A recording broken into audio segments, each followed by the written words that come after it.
शिवणकाम करत असताना एक गोष्ट माझ्या लक्षात आली बरं का, की प्रॅक्टिस कधीच वाया जात नाही. जेव्हा आपण शिवणकाम शिकतो, तेव्हा आपल्याला किती प्रॉब्लेम्स येतात. सुरुवातीला हात थरथरतात, कटिंग चुकतं, टिपा वाकडे-तिकडे येतात. पण जर आपण प्रॅक्टिस केली, तर तेच काम आपल्याला अगदी सोपं वाटतं.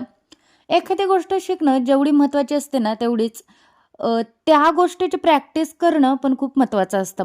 आता बघा ना, जेव्हा आपण नवीन-नवीन शिवणकामाला सुरुवात करतो, तेव्हा कधी-कधी ब्लाऊज शिवताना मिस्टेक होतं. कधी पट्ट्याने बसत नाही, कधी काय तर कधी काय.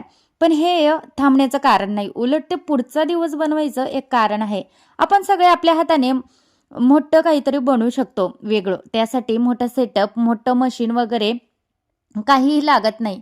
लागते फक्त ती इच्छा. आज मी जे काम काम करते ना, ते करणं पण सोपं नाही. पण मी रोज सराव केला. रोज माझ्या कामासाठी वेळ काढला आणि आधी दिवसाभरात एक ब्लाउज पण शिवत नव्हते आणि आज तुम्हीच बघताय माझं दिवसाचं